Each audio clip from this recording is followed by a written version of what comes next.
오늘은 손흥민 선수의 토트넘 감동적인 이야기를 드리려고 해요. 그래서 오늘은 손흥민 선수가 토트넘에서 보낸 그 감동적이고도 파란만장했던 10년의 이야기를 여러분과 함께 나눠보고 싶어요.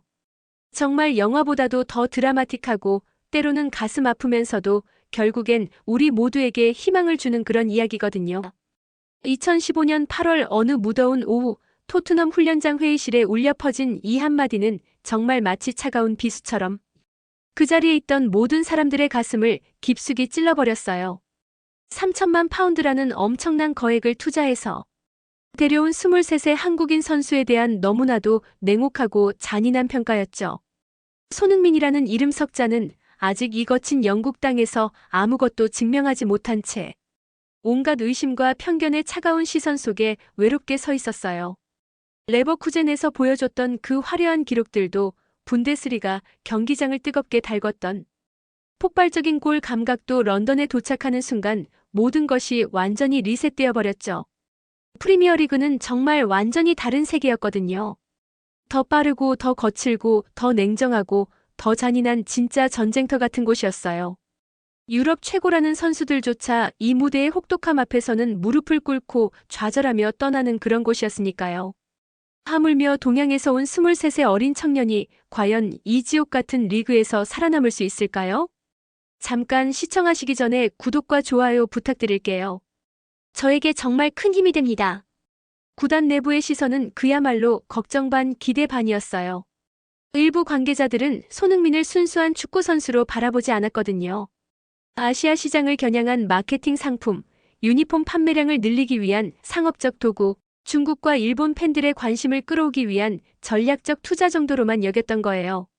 실제 전력 보강보다는 마케팅 효과를 노린 계산된 영입이라는 속삭임들이 훈련장 구석구석 복도 곳곳에서 끊임없이 들려왔죠.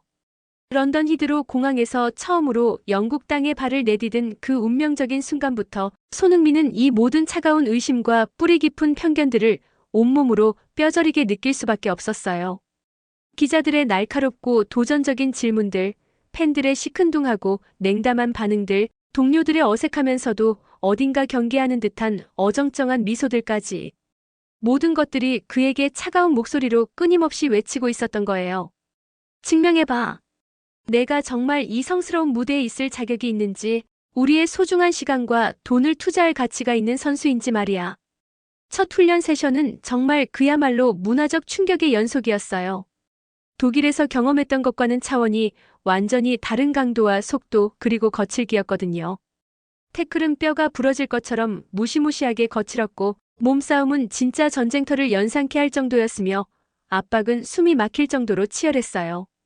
게르만족 특유의 정교함과는 전혀 다른 앵글로색슨의 거친 야성이 훈련장 전체를 완전히 지배하고 있었죠. 언어의 장벽까지 더해지니까 가장 기본적인 소통조차 제대로 되지 않았어요. 몇몇 동료들은 마치 그를 투명 인간 취급하듯이 아예 패스 대상에서 완전히 제외해버리기도 했죠. 신뢰라는 건 정말 눈 씻고 찾아봐도 어디에도 없었어요. 포체티노 감독조차도 극도로 조심스러운 태도를 보였어요. 레버쿠젠에서의 눈부신 활약상들을 누구보다도 잘 알고 있었지만 프리미어리그는 완전히 별개의 문제였거든요. 서서히 적응시키겠다는 그럴듯한 명분 하에 손흥민의 출전 시간은 극도로 제한되어 버렸죠. 벤치에서 동료들이 뛰는 모습을 바라보며 속이 타들어가는 시간들이 계속 늘어갈수록 영국 언론들은 더욱더 가차없이 신랄해져만 갔어요. 대실패작이라는 정말 혹독한 평가가 신문 헤드라인들을 장식하기 시작했어요. 독일 복귀설이 이적 첫 시즌부터 마치 기정사실인 양 끊이지 않고 떠돌아다녔죠. 심지어 일부 토트넘 팬들조차도 그의 영입을 공개적으로 의문시할 정도였어요. 소셜미디어에는 조롱에 가까운 댓글들이 폭포수처럼 쏟아져 내렸고요. 아시아 선수들에 대한 근본적이고 뿌리 깊은 불신이 가장 추악한 모습으로 적나라하게 드러나고 있었던 거예요. 첫 시즌은 정말 지옥과 같았어요. 각 포지션마다 3명씩이나 치열하게 경쟁해야 했거든요. 손흥민은 포체티노 감독과 같은 나라 출신인 아르헨티나 선수들이 있어서 더더욱 불리한 상황이었죠. 후반전에 잠깐씩 경기에 뛰는 것만으론 손흥민의 진짜 능력을 제대로 증명할 수가 없었어요. 손흥민은 좀 더 많은 경기에 뛰고 싶었지만 기회는 좀처럼 주어지지 않았죠. 답답한 마음에 차라리 다시 독일 리그로 돌아가고 싶은 마음이 굴뚝 같기도 했어요. 결국 손흥민은 포체티노 감독과 단독 면담을 통해서 자신의 앞날 문제를 결정할 수밖에 없었어요. 손흥민 입장에서는 정말 긴장될 수밖에 없었죠. 만약 감독이 손흥민에 대해 거품이고 실력이 부족하다고 판단한다면 이제 다른 리그로 가거나 임대로 보내지는 신세가 되는 거였거든요. 사실 생각해보면 23살 청년이 세계 최강 프리미어리그 12 팀 안에 드는 토트넘에서 주전을 뛴다는 것 자체가 정말 어려운 일이에요. 여기 토트넘 선수들 후보들까지도 거의 전부가 자국 국가대표 선수들이었으니까요. 다행히 포체티노는 단독 면담을 통해 손흥민의 능력을 크게 인정해 주었고 내년부터는 더 많은 경기에 뛸 수 있도록 약속해 주었어요. 정말 다행이었죠. 만약 그때 포체티노 감독이 손흥민의 능력을 제대로 알아보지 못했다면 어떻게 되었을까요? 손흥민을 그저 아시아 변방에서 축구공 좀 차는 선수 정도로 판단했다면 말이에요. 한국 국가대표 감독이 말했듯이 공을 좀 다룰 줄 아네 하지만 국대 수준인지는 잘 모르겠다는 그런 수준이라고 판단했다면요. 손흥민에게 너는 토트넘에서 뛸 자격이 없다고 했다면 손흥민의 미래는 과연 어떻게 되었을까요? 사실 저는 그때 손흥민이 토트넘과 헤어지는 것이 손흥민이나 우리 대한민국 국민들에게 오히려 큰 기쁨을 주었을 거라고 확신해요. 왜냐고요? 당시 손흥민 또래 나이대에서 전 세계 10명 안에 드는 선수였고 무엇보다 손흥민의 능력을 제대로 알아주는 클롭 감독이 있었거든요. 세계적인 명장 중 한 명인 클롭 감독은 손흥민과 독일에서 함께 경기하면서 손흥민의 진짜 능력을 똑똑히 알아봤다고 했어요. 클롭은 손흥민을 영입하고 싶었지만 토트넘이 납치하는 수준으로 하이제킹하는 바람에 손흥민을 영입하지 못한 것을 평생 후회한다고 언론에 말하기도 했죠. 손흥민은 중요한 경기마다 클롭 감독의 팀을 괴롭혔고 좌절시켰지만 그럼에도 클롭은 경기 후에 손흥민을 따뜻하게 안아주고 이야기하는 모습을 보여줬어요. 정말 클롭과 함께했다면 수많은 우승을 했을 텐데 하는 아쉬움이 지금도 남아요. 포체티노 감독과의 면담 이후 손흥민은 본격적으로 개인 연습을 시작했어요. 동료들이 오기 훨씬 전까지 홀로 묵묵히 슈팅 연습과 드리블 훈련을 끝없이 반복했죠. 밤이 깊어가면 스탠드 조명 아래에서 영어 공부에 매달려서 소통의 두꺼운 벽을 조금씩 허물어 가려고 노력했어요. 연습은 거짓말하지 않는다는 신념으로 노력에 또 노력을 더했던 거예요. 손흥민은 불굴의 믿음으로 자신을 끝없이 갈고 닦았어요. 그리고 그 소중한 기회가 마침내 주어졌을 때 지금까지 쌓아온 모든 것을 한 방울의 망설임도 없이 쏟아부을 준비를 완벽하게 마쳤던 거죠. 의심하고 조롱하는 모든 사람들에게 오직 실력으로 보여주는 것 말고는 다른 방법이 없었어요. 바로 그 길을 손흥민은 묵묵히 걸어가고 있었던 거예요. 무리뉴 감독의 얼음장처럼 차가운 목소리가 기자회견장 전체를 얼어붙게 만들었다. 전 세계 수백만 명이 생중계로 지켜보는 가운데 손흥민은 자신의 감독으로부터 공개적인 질타를 받고 있었다. 이기심이 부족하다는 것과 골에 대한 절박한 욕심이 모자라다는 것이요. 그 순간 28배 손흥민은 뼈아프게 깨달았다. 여기서는 한국에서 미덕으로 여겨지던 겸손과 배려도 때로는 치명적인 약점이 될 수 있다는 것을, 양보와 희생이 이곳에서는 소극성과 패배주의로 해석될 수 있다는 냉혹한 현실을. 하지만 진짜 지옥은 따로 있었어요. 아무리 환상적인 폼을 보여도, 아무리 결정적인 골을 넣어도, 아무리 팀을 위해 헌신해도 토트넘의 모든 전술은 언제나 해리 케인이라는 한 사람을 중심으로 돌아갔어요. 케인이 절대적인 1등이라면 손흥민은 영원히 그림자 속의 2등이었다는 거죠. 때로는 좌측 윙에서, 때로는 우측 윙에서, 때로는 세컨드 스트라이커로 급기야는 미드필더로까지 뛰어야 했어요. 자신만의 고정된 최적 포지션은 어디에도 없었어요. 오직 팀을 위한 끝없는 희생과 양보만 있을 뿐이었어요. 감독이 바뀔 때마다 그의 역할도 바뀌었지만 단 하나만은 절대 변하지 않았어요. 항상 다른 누군가를 위해 자신을 죽이며 뛰어야 한다는 것. 가장 가슴 아팠던 것은 부상에서 돌아온 직후의 무자비한 혹사였어요. 햄스트링 부상으로 고통스럽던 6주간의 재활을 마치고 복귀한 첫 경기. 몸이 완전히 회복되지 않은 상태에서도 90분을 꽉 채워 무리하게 뛰어야 했어요. 선택권 따위는 애초에 존재하지 않았고 팀에 마땅한 공격수가 부족했고 케인마저 부상을 당하면 그의 빈자리까지 모조리 감당해야 했어요. 아파도 아프다고 입 밖에 낼 수 없었어요. 아시아 선수라는 무거운 꼬리표 때문에 조금이라도 나약한 모습을 보이면 때로 돌아올 가혹한 비판을 너무나 잘 알고 있었기 때문이죠. 그날 밤 집에 돌아가서는 얼음찜질을 하며 아무도 모르게 혼자 뜨거운 고통을 삼켜야 했어요. 성적이 부진할 때면 어김없이 손흥민의 이름도 도마 위에 무자비하게 올랐어요. 직접적이고 노골적인 비판은 아닐지라도 은밀하고 교묘하게 겨냥하는 차가운 시선들을 온몸으로 느낄 수 있었어요. 팀의 핵심이라 불리는 선수들은 언론의 든든한 보호막 아래 안전했지만 그는 항상 언제든 교체 가능한 부품 취급을 받았어요. 영국 언론들의 수법은 정말 교활했어요. 그를 직접적으로 비판하기보다는 다른 스타 선수들과 비교하며 부족함을 부각시켰어요.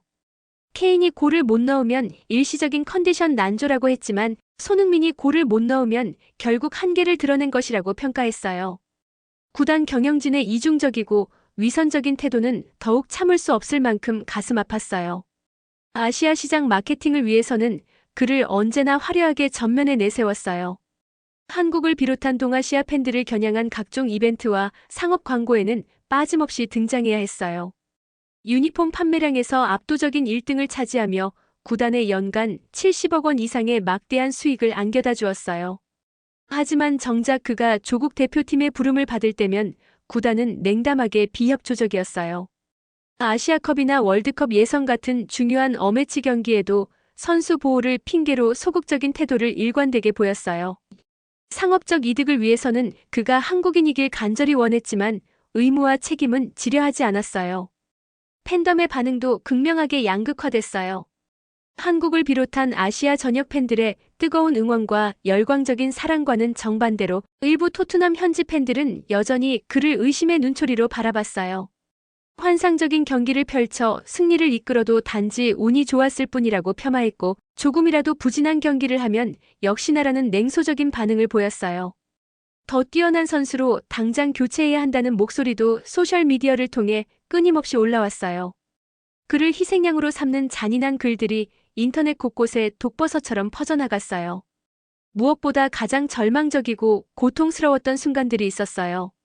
2019년 챔피언스리그 결승에서 리버풀에게 아깝게 패했을 때의 그 참담함.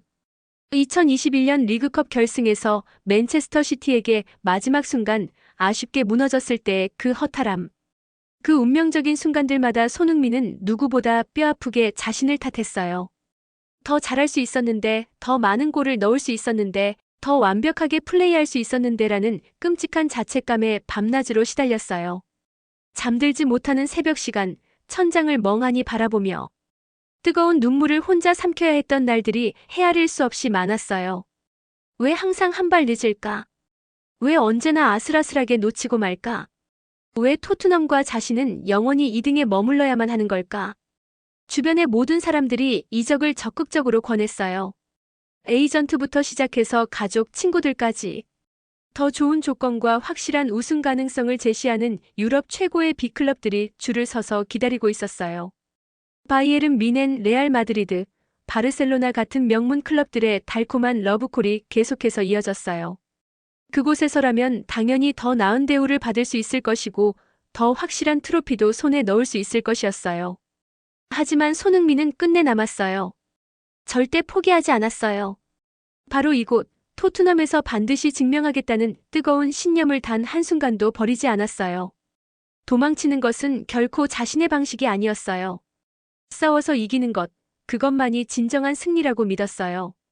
2019년 12월 7일 토트넘 호스퍼 스타디움. 벌리와의 경기에서 후반 50분이 지났을 때 아무도 예상하지 못한 일이 일어났어요. 자신의 골라인 근처에서 공을 잡은 손흥민은 순간적으로 결심했어요. 달리겠다. 끝까지 달리겠다. 그 순간부터 축구 역사가 다시 쓰이기 시작했어요. 첫 번째 수비수를 제쳤다. 두 번째도 뚫었다. 세 번째, 네 번째까지 연달아 돌파했어요. 70m를 단숨에 질주하는 동안 관중들의 함성이 점점 커졌어요. 이게 정말 일어나고 있는 일인가? 스타디움 전체가 숨을 죽이고 그의 발끝을 바라봤어요. 마지막 터치. 골키퍼까지 제치고 골네트를 흔들었어요. 그 순간 세상이 멈췄다. 관중석에서는 믿기지 않는다는 표정으로 서로를 바라봤어요. 해설자들은 말문을 잃었다.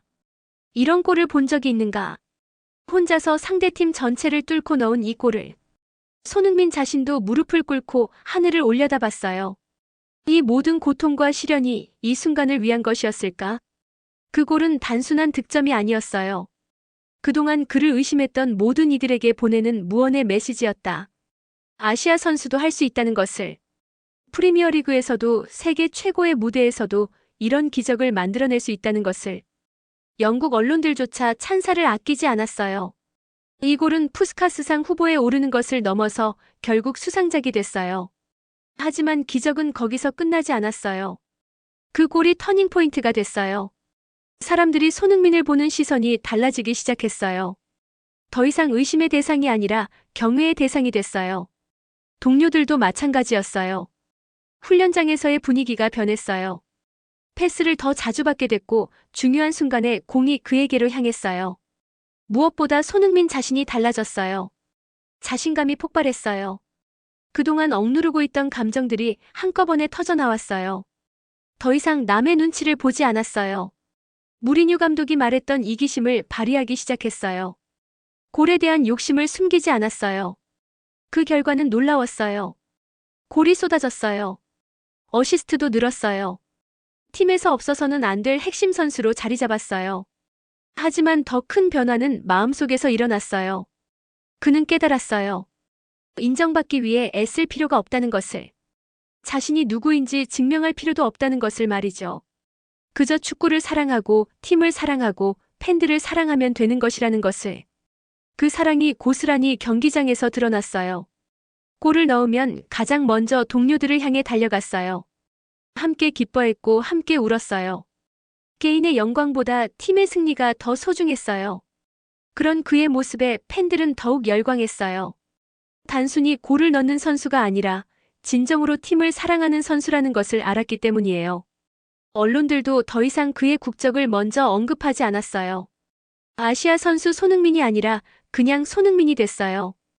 토트넘의 손흥민, 프리미어리그의 손흥민이 됐어요. 그 변화는 작은 것 같지만 그에게는 엄청난 의미였어요. 마침내 인정받았다는 증거였어요. 70m의 질주는 단순한 골이 아니었어요. 그것은 편견을 뚫고 나아가는 돌파였고 의심을 떨쳐내는 해방이었으며 새로운 시작을 알리는 신호탄이었어요. 그날부터 손흥민의 진짜 이야기가 시작됐어요. 2022년 시즌이 시작되기 전 토트넘 팬들은 절망했어요. 팀의 영원한 에이스 해리 케인이 맨시티 이적을 강하게 희망했어요. 비록 이적은 성사되지 않았지만 케인의 마음은 이미 토트넘을 떠나 있었어요. 컨디션은 최악이었고 골 감각도 무뎌졌어요. 누군가는 팀을 이끌어야 했어요. 그 누군가는 손흥민이었어요. 처음에는 부담감이 컸어요. 케인이라는 거대한 그늘에서 벗어나 홀로 공격을 책임져야 한다는 것. 상대팀들의 집중 마크를 혼자 감당해야 한다는 것을 말이죠. 하지만 콘테 감독은 그를 믿었어요. 더 자유롭게 뛰라고 했어요. 더 많이 슛을 쏘라고 했어요. 더 욕심을 내라고 했어요. 시즌 초반 손흥민은 폭발했어요. 골이 쏟아졌어요. 월드클래스 골키퍼들도 그의 슛을 막지 못했어요. 왼발로도 오른발로도 머리로도 골을 넣었어요.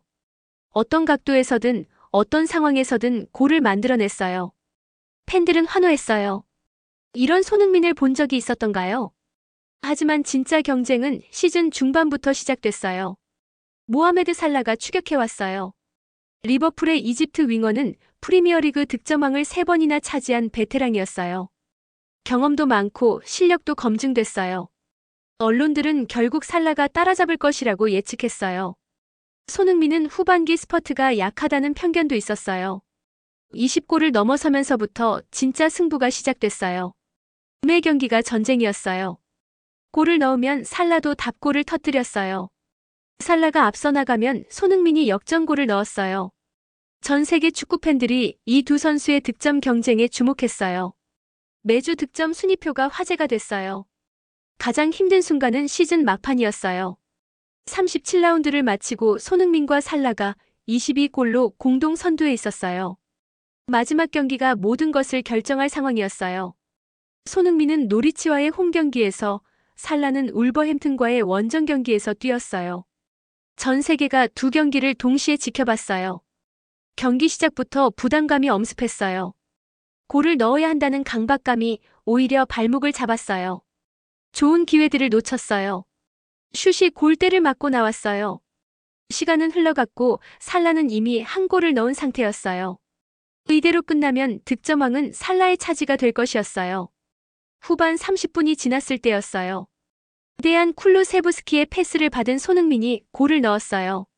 스타디움이 폭발했어요. 하지만 끝이 아니었어요. 더 넣어야 했어요. 살라와 동점이 아니라 단독 선두로 올라서야 했어요. 그 간절함이 두 번째 골을 만들어냈어요. 그리고 마지막에 추가골까지. 경기가 끝났을 때 손흥민은 23골, 살라는 22골이었어요. 아시아 선수 최초의 프리미어리그 득점왕 탄생 순간이었어요. 페널티킥 없이 오직 필드골만으로 이뤄낸 기록이었어요. 동료들이 그를 들어올렸어요. 팬들은 울었어요. 그도 울었어요. 시상식에서 골든 부트를 받는 순간 그는 생각했어요. 2015년 그 어린 청년이 꿈꿨던 모든 것들이 현실이 되고 있다고요. 의심했던 사람들도 편견을 가졌던 사람들도 이제는 박수를 보내고 있었어요. 아시아 선수도 프리미어리그에서 최고가 될 수 있다는 것을 증명했어요. 하지만 가장 기뻤던 것은 따로 있었어요. 한국의 어린 선수들이 그를 보고 꿈을 키울 것이라는 생각. 아시아 전체의 선수들에게 희망을 줄 수 있다는 생각을. 이제 누구도 아시아 선수라는 이유로 한계를 말하지 않을 것이라는 확신을요. 그것이 골든 부트보다 더 값진 보상이었어요. 득점왕의 영광을 맛본 지 1년이 지난 2023년 여름, 안토니오 콘테 감독이 손흥민을 조용히 불러냈어요. 무언가 중대한 이야기를 하고 싶다는 표정이었어요. 그 순간 손흥민의 가슴 속에서는 예감 같은 것이 스쳐 지나갔어요. 뭔가 인생을 바꿀 만한 큰 변화가 기다리고 있을 것 같은 느낌 말이에요. 하지만 상상했던 것보다 정말 훨씬 더 큰 변화가 그를 기다리고 있었어요. 토트넘 호스퍼 창단 이래 141년 역사상 최초의 비유럽인 주장. 그것도 아시아 선수가. 이것은 단순한 인사가 아니라 혁명이었어요. 처음에는 정말 믿기지 않았어요. 빌 니콜슨, 글렌 호들, 게리 메이브릭 같은 토트넘의 전설들이 차고 있던 바로 그 완장을 자신이 차게 될 줄은 꿈에도 몰랐던 것을요. 어린 시절 독일 함부르크에서 축구를 시작했을 때 영국이라는 먼 나라의 한 클럽에서 주장이 되는 날이 올 것이라고 누가 상상이나 했을까요? 그런데 지금 그 불가능해 보였던 일이 현실이 되고 있었어요. 하지만 동시에 어깨 위로 내려앉는 부담감은 상상을 초월했어요. 주장이라는 것은 단순히 완장 하나를 차는 것이 아니었어요. 팀 전체의 얼굴이 되는 것이고 141년 전통 클럽의 가치와 정신을 온몸으로 대변하는 것이며 후배들과 팬들의 영원한 롤모델이 되어야 하는 것이었어요. 더욱이 그는 여전히 외국인이었어요. 영국의 깊은 축구 문화와 토트넘만의 특별한 전통을 과연 완전히 이해하고 있다고 할 수 있을까요? 팀원들이 진심으로 자신을 따라줄까요? 까다롭기로 유명한 영국 언론들은 또 어떤 반응을 보일까요? 첫 번째 주장 경기는 그야말로 긴장의 연속이었어요. 킥오프 전 동전 던지기를 할 때 상대팀 주장과 악수하는 순간, 심판과 중요한 대화를 나누는 순간, 팀원들에게 전술적 지시를 내리는 순간마다 어색함과 서툰 감정이 밀려왔어요. 하지만 신기하게도 시간이 흐를수록 모든 것이 자연스러워졌어요. 사실 이미 그가 몇 년간 해오던 일들이었기 때문이에요. 어린 후배들을 따뜻하게 챙기고 어려운 순간에는 팀 분위기를 끌어올리고 위기가 닥쳤을 때는 누구보다 앞장서서 희생하는 것 말이에요. 무엇보다 놀라웠던 것은 동료들의 반응이었어요. 로메로, 반더 벤 베터발, 쿨루세부스키 같은 선수들이 그를 주장으로 진심으로 받아들이고 따라주었어요. 나이 어린 선수들은 그를 든든한 형처럼 의지했고 비슷한 또래의 선수들은 그를 친구이자 리더로 자연스럽게 인정해 주었어요. 언어나 국적, 피부색 따위는 전혀 중요하지 않았어요. 그들이 본 것은 오직 팀을 위해 자신을 희생하며 헌신하는 손흥민의 진정성 있는 모습뿐이었어요. 가장 기억에 남는 순간 중 하나는 어려운 경기에서 보여준 리더십이었어요. 영보이스와의 유로파리그 원정 경기에서 전반에 2골을 먼저 내주며 팀이 절체절명의 위기에 몰렸을 때였어요. 라커룸은 무거운 침묵에 잠겨 있었고 선수들의 표정에는 절망감이 역력했어요. 바로 그때 손흥민이 일어서서 동료들을 하나씩 바라보며 말했어요. 우리는 할 수 있다. 절대 포기하지 말자. 서로를 끝까지 믿어주자. 그의 목소리에는 흔들림 없는 확신이 담겨 있었어요. 그 확신이 팀 전체로 빠르게 전파되어 갔고 결국 후반에 3골을 연달아 넣으며 극적인 대역전승을 거둬낼 수 있었어요. 주장 완장의 진정한 무게를 느낀 것은 오히려 어려운 패배를 당한 후였어요.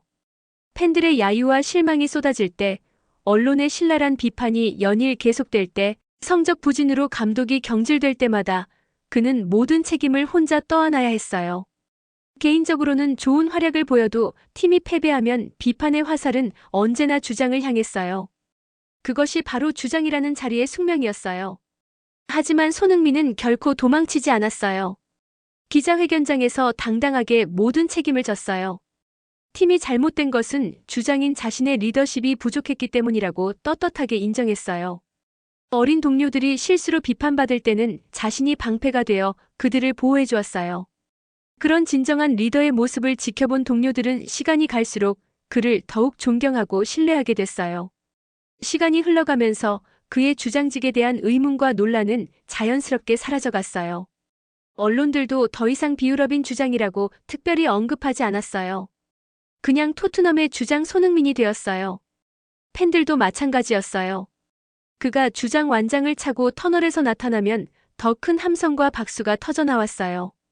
그의 존재 자체가 팀을 다르게 보이게 만들었어요. 주장이 되고 나서 가장 크게 달라진 것은 그의 마음가짐이었어요. 개인 기록이나 개인적인 영광보다 팀의 성공이 훨씬 더 소중해졌어요. 자신이 골을 넣는 것보다 팀이 승리하는 것이 더 기뻤고 후배들이 성장하고 발전하는 모습을 지켜보는 것이 더욱 뿌듯했어요. 주장이라는 완장은 그를 진정한 리더로 완전히 바꿔놓았어요. 그리고 머지않아 그 완장의 진정한 의미와 가치를 온몸으로 깨닫게 될 운명적인 순간이 다가오고 있었어요. 우승컵을 들어올리는 그 영광스러운 날까지. 이제 얼마 남지 않았다는 것을 아직 그는 알지 못하고 있었지만 말이에요. 주장 완장을 차고 맞이한 첫 번째 시즌 2024-25년 유로파리그 조 추첨이 끝난 후 손흥민은 혼자 조용히 중얼거렸어요. 이상했어요. 수없이 많은 도전과 아쉬운 좌절을 겪어왔지만 이번만큼은 뭔가 다른 느낌이 들었어요. 주장으로서 어깨에 짊어진 책임감, 지난 10년간 토트넘에서 쌓아온 모든 경험과 지혜, 그리고 이번이 마지막 기회일지도 모른다는 절실함까지. 모든 것이 마치 이 순간을 위해 완벽하게 준비된 것만 같았어요. 하지만 현실은 결코 호락호락하지 않았어요. 토트넘이라는 클럽에는 무려 17년이라는 긴 세월 동안 우승컵과 인연을 맺지 못한 뼈아픈 역사가 있었어요. 2008년 리그컵 우승 이후로 그 어떤 트로피도 들어올리지 못했던 것이에요. 그 긴 시간 동안 수많은 스타 플레이어들이 왔다가 떠났고 감독들도 계속 바뀌었지만 우승의 기쁨만은 여전히 요원했어요. 팬들의 마음속에는 이미 체념과 포기가 자리 잡고 있었어요. 조별리그부터 험난했어요.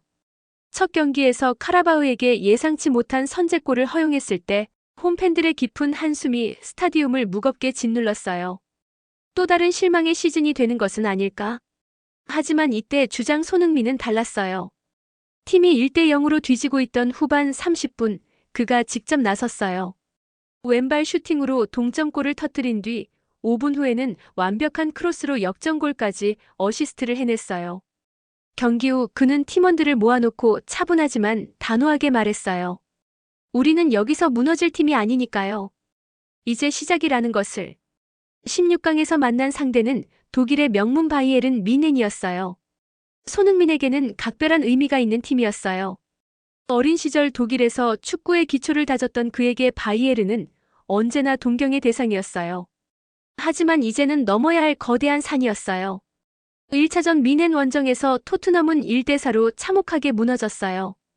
영국 언론들은 벌써부터 토트넘의 조기 탈락을 기정사실화했어요. 17년 무관의 저주는 또다시 계속될 것처럼 보였어요. 홈 경기를 하루 앞둔 밤, 손흥민은 잠을 이룰 수 없었어요. 창밖 런던의 야경을 바라보며 지난 10년의 세월을 되돌아봤어요. 2019년 챔피언스리그 결승 패배, 2021년 리그컵 결승 좌절, 그리고 수없이 많은 준결승 탈락 때 토트넘이라는 팀과 자신의 축구 인생이 너무도 닮아 있었어요. 항상 아쉽게 놓치는 팀, 항상 한 발 늦는 선수. 그런 아픈 꼬리표를 이번에야말로 완전히 떼어낼 수 있을까? 경기 당일 라커룸 분위기는 무겁기만 했어요. 세 골차로 뒤진 상황에서 기적 같은 대역전을 만들어내야 했어요. 선수들의 얼굴에는 반쯤 포기한 듯한 표정이 역력했어요. 바로 그때 손흥민이 천천히 일어섰어요. 주장으로서 마지막 당부를 전할 시간이었어요. 후회만은 하지 말자. 우리가 할 수 있는 모든 것을 다 쏟아내자. 그의 목소리는 전혀 떨리지 않았어요. 오히려 확신에 차 있었어요. 전반 10분 손흥민이 선제골의 포문을 열었어요. 토트넘 호스퍼 스타디움이 땅이 꺼질 듯 흔들렸어요. 20분 케인의 동점골이 터져나왔어요. 30분 메디슨이 역전골까지 성공시켰어요.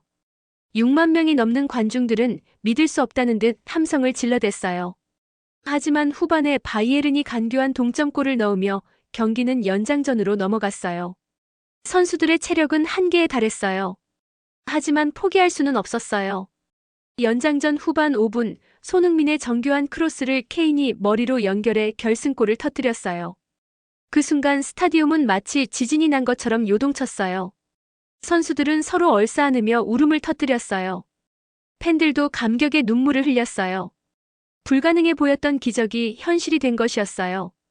바이에른 뮌헨을 상대로 4대1 대역전 승이라는 축구 역사에 길이 남을 드라마를 써낸 것이리요. 그 후의 여정은 꿈결 같았어요. 8강에서 AC 밀라노를, 준결승에서 AS 로마를 차례로 격파했어요. 매 경기마다 손흥민은 중요한 순간에 나타났어요. 때로는 골로, 때로는 어시스트로, 때로는 수비까지 가담하며 팀을 이끌어갔어요. 주장 완장의 무게가 그를 더욱 강하고 위대하게 만들어주었어요. 준결승 로마전이 끝난 후 손흥민은 선수 터널에서 잠시 혼자만의 시간을 가졌어요. 17년 만에 결승 진출. 토트넘이라는 클럽과 자신이 함께 이뤄낸 기적이었어요. 어린 시절부터 꿈꿔왔던 그 순간이 마침내 코앞에 와 있었어요. 하지만 아직 진짜 끝은 아니었어요. 정말 중요한 마지막 산 하나가 더 남아 있었어요. 이제 정말로 17년 갈증을 해소할 때가 온 것이죠. 2025년 5월 22일 빌바오 산 마메스 스타디움. 킥오프 2시간 전 라커룸에서 손흥민은 거울 속 자신의 모습을 오랫동안 바라보았어요. 33살의 얼굴에는 지난 10년간의 모든 여정이 깊이 새겨져 있었어요. 승리의 환희도 패배의 쓰라림도 끝없는 의심과 좌절도 그리고 포기하지 않은 도전 정신도 모든 것이 바로 이 순간 이 한 경기를 위한 것이었다는 생각이 들었어요. 주장 완장을 차는 손이 미세하게 떨렸어요. 두려움 때문이 아니라 마침내 꿈이 현실이 될 수도 있다는 설렘 때문이었어요. 스타디움으로 향하는 선수 터널에서 아틀레티코 마드리드 선수들과 마주쳤어요. 그리에즈만, 모라타, 코케. 모두 큰 무대에서 우승 경험이 풍부한 베테랑들이었어요. 하지만 오히려 그들의 표정에서 긴장감을 읽을 수 있었어요.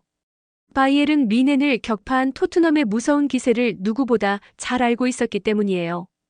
불가능을 가능으로 만든 그 팀을 상대해야 한다는 부담감이 그들의 어깨를 무겁게 짓누르고 있었어요.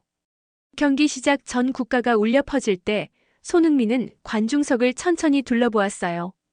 붉은색과 흰색 유니폼으로 물든 토트넘 팬들의 바다가 눈에 들어왔어요. 저 멀리 한국에서 날아온 팬들도 보였어요. 태극기를 흔들며 그의 이름을 목 놓아 외치는 모습이 가슴을 뭉클하게 만들었어요. 이 모든 사람들의 17년간 기다림을 위해서라도 이번만큼은 반드시 성공해야 한다고 마음속 깊이 다짐했어요. 전반전은 예상대로 치열한 접전이 펼쳐졌어요.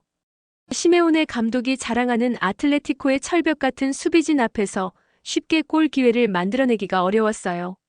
손흥민도 여러 차례 시도했지만 마치 견고한 요새에 막힌 듯한 답답함을 느꼈어요. 하지만 주장으로서 결코 포기할 수 없었어요. 끊임없이 움직였고 동료들을 격려했어요. 팀의 정신적 지주 역할을 묵묵히 해냈어요. 전반 43분 기회가 찾아왔어요. 메디슨의 정교한 코너킥이 페널티 박스 안으로 날아왔어요. 수많은 선수들이 치열하게 경합하는 가운데 공이 마치 운명처럼 손흥민의 발 앞으로 굴러왔어요. 순간적인 판단이었어요. 오른발로 강하게 그리고 정확하게 밀어 넣었어요. 아틀레티코의 월드클래스 골키퍼 오블라크가 필사적으로 손을 뻗었지만 이미 늦었어요. 골레트가 크게 흔들렸어요. 손흥민의 선제골이었어요. 그 찰나의 순간 마치 시간이 완전히 멈춘 것만 같았어요. 관중석에서는 마치 화산이 폭발하는 듯한 함성이 터져나왔어요. 동료들이 미친 듯이 달려왔어요. 가장 먼저 그를 껴안은 것은 케인이었어요. 10년 넘게 함께 뛰어온 절친한 동료였어요. 서로의 눈에는 뜨거운 감격의 눈물이 맺혀 있었어요. 드디어, 정말 드디어 함께 이뤄낸 순간이었어요. 하지만 아직 47분이라는 긴 시간이 남아 있었어요. 마지막 순간까지 집중력을 잃어서는 안 됐어요. 후반전이 시작되자 아틀레티코의 거센 반격이 시작됐어요. 시메오네 감독은 모든 공격 자원을 총동원하며 동점골을 노렸어요.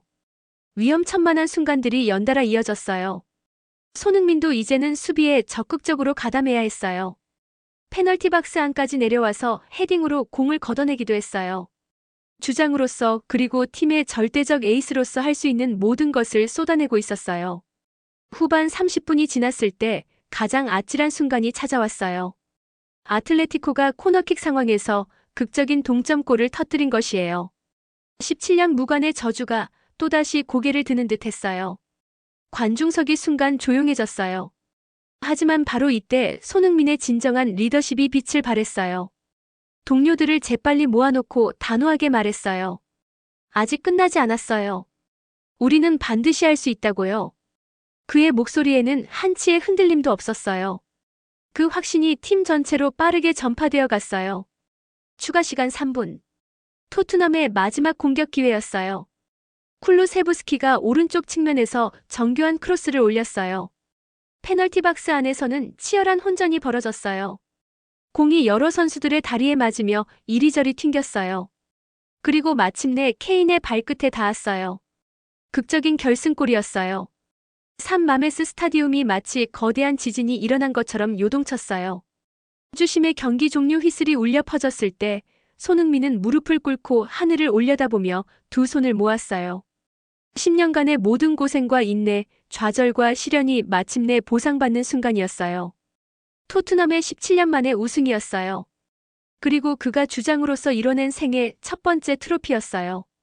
시상식에서 유로파리그 우승컵을 하늘 높이 들어올리는 순간 손흥민은 가슴 깊숙한 곳에서 뜨거운 감정이 올라오는 것을 느꼈어요.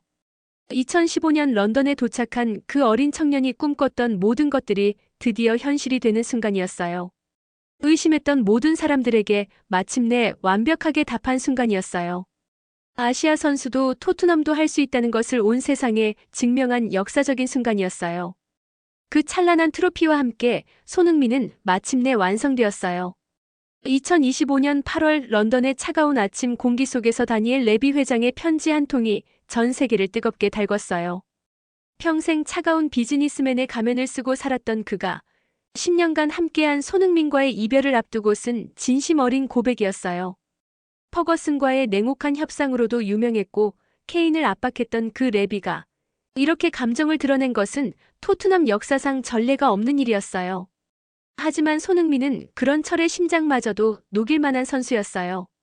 편지의 다음 문장들은 더욱 뜨거웠어요. 그는 엄청나게 재능 있는 축구 선수일 뿐만 아니라 클럽과 전 세계 사람들의 마음을 감동시키고 영감을 준 훌륭한 인간이기도 해요. 빌바오 산 마메스에서 트로피를 하늘 높이 들어올린 그 장면은 토트넘에서의 환상적인 10년 동안의 시간을 완벽하게 기억에 남을 마무리였어요. 냉철하기로 소문난 레비조차 그 순간만큼은 목이 메어 말을 잊지 못했다고 나중에 고백했어요. 그 편지가 세상에 공개되자마자 마치 댐이 터진 것처럼 선수들의 작별 인사가 소셜미디어를 가득 메웠어요. 로메로는 떨리는 손가락으로 인스타그램에 이렇게 적었어요. 마이 브라더 소니, 모든 것에 감사해. 너는 이 아름다운 클럽 토트넘에서 가장 위대한 레전드로 떠나고 있어. 그럴 자격이 있지. 수없이 넘어졌지만 계속 도전했고 너는 결국 우승을 해냈다. 함께했던 모든 순간에 감사해. 반더 벤의 메시지는 더욱 간결하면서도 강렬했다. 소니, 넌 정말 대단한 사람이야. 그라운드 안팎에서 특별한 존재였고 우리가 클럽에서 이루고 싶었던 목표를 함께 이뤘지. 너와 같은 필드, 같은 라커룸을 공유할 수 있어서 정말 영광이었어. 고마워, 너는 레전드야. 그의 진심이 스마트폰 화면 너머로도 전해졌다. 가장 뭉클한 것은 베리벌의 고백이었다. 손이 모든 것에 감사해. 여기서 처음 시즌을 보내면서 너와 함께 훈련하고 경기장에서 또 경기장 밖에서 많은 것을 배울 수 있어서 정말 감사하다. 클럽에 대한 너의 열정은 내가 이 팀을 대표하는 게 어떤 의미인지 깨닫게 해줬어. 우리가 함께 우승한 이 시즌은 모두에게 특별했지만 그 누구보다도 우리를 이끌어준 너에게 더 특별했을 거야. 어린 선수가 선배에게 바치는 이런 진심 어린 편지 앞에서 누가 눈물을 참을 수 있을까? 하지만 뭐니 해도 가장 특별하고 감동적인 작별 인사는 히샬리송의 것이었어요. 평소 장난기 많고 귀여운 모습으로 팀의 분위기 메이커 역할을 했던 그가 이번만큼은 진지했어요. 손흥민과의 소중한 추억들을 직접 편집한 영상을 공개했어요. 함께 웃고 함께 훈련하고 함께 세레모니를 연습하던 그 모든 찬란했던 순간들. 그리고 진심 어린 메시지를 남겼어요. 손이 이제 경기장에서 내가 없는 쪽을 바라보는 게 낯설게 느껴질 거야.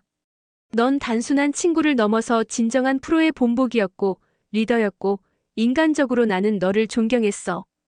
토트넘 유니폼을 입고 역사를 쓰고 너와 함께 중요한 우승을 할 수 있어서 진심으로 행복했어. 넌 그럴 자격이 충분했어. 앞으로의 여정에 행복과 건강, 성공이 함께하기를 바랄게. 함께해서 영광이었어. 마지막에 그가 인공지능으로 만든 손흥민 동상 이미지까지 올리며 토트넘에게 제발 프리즈, 손흥민 동상 세워주세요라고 호소하는 모습은 전 세계 팬들의 마음을 울렸어요. 이 모든 뜨거운 반응들이 하나같이 증명하는 것은 명확했어요. 손흥민이 단순한 동료나 선배가 아니라 진정한 가족이었다는 것. 10년이라는 긴 시간 동안 그는 토트넘이라는 클럽에 살아 숨쉬는 일부가 됐고 어린 동료들에게는 든든한 형이자 스승이 됐으며 전 세계 팬들에게는 꺾이지 않는 희망의 상징이 됐어요. LAFC로의 이적 발표 순간도 그다운 품격을 보여줬어요. 세계에서 가장 상징적인 스포츠팀 중 하나인 LAFC에 합류하게 되어 정말 자랑스럽습니다. 이곳은 유구한 챔피언 역사를 자랑하며 LAFC 다음 장을 써내려가는데 기여하고자 이 자리에 섰어요. MLS에서의 새로운 도전이 너무 기대됩니다. 새로운 시작에 대한 설렘과 함께 토트넘에서의 빛나는 추억들에 대한 그리움도 글 속에 스며 있었어요. 이적료 360억 원이라는 MLS 역대 최고 기록도 그가 토트넘에 남긴 무형의 가치 앞에서는 초라해 보였습니다. 무엇보다 놀라운 것은 악덕 구단주로 악명 높던 레비 회장의 마지막 배려였어요. 다른 어떤 선수들과도 달랐어요. 케인을 이적시킬 때는 마지막 순간까지 압박했던 그 레비가 손흥민에게만큼은 모든 결정권을 온전히 맡겼어요. 언제 떠날 것인지, 어디로 갈 것인지, 어떤 조건으로 갈 것인지 모든 것을 선수의 뜻대로 존중해줬어요. 10년간 구단에 가져다준 연간 70억 원의 상업적 수익 때문이기도 했지만 그보다는 인간 손흥민 그 자체에 대한 깊은 존경과 애정 때문이었어요. 레비 회장 편지의 마지막 문장들이 이 모든 이야기의 진정한 의미를 완벽하게 담아냈어요. 손흥민은 경기장 안팎에서 이 클럽에 많은 것을 선사했어요. 우리는 이에 대해 영원히 감사할 것이에요. 앞으로의 여정에 행운이 가득하길 바라며 그는 언제나 우리 토트넘 가족의 사랑받고 소중한 일원으로서 클럽에 환영받을 것이에요. 2015년 온갖 의심과 편견 속에서 런던 땅을 밟았던 그 23세 청년은 2025년 전 세계 모든 이의 존경과 사랑을 받으며 새로운 땅으로 떠났어요. 아시아 선수는 프리미어리그에서 성공하기 어렵다던 그 모든 편견을 발로 차버리고 시련과 좌절을 딛고 일어서며 마침내 불가능해 보였던 꿈들을 하나하나 현실로 만들어낸 그의 장대한 서사시. 그것은 단순한 축구 선수 한 명의 성공담이 아니었어요. 한 인간이 보여준 끝없는 도전 정신과 성장 의지, 동료를 향한 변함없는 사랑과 헌신, 그리고 꿈을 포기하지 않는 불굴의 정신력이 만들어낸 기적 같은 이야기였어요.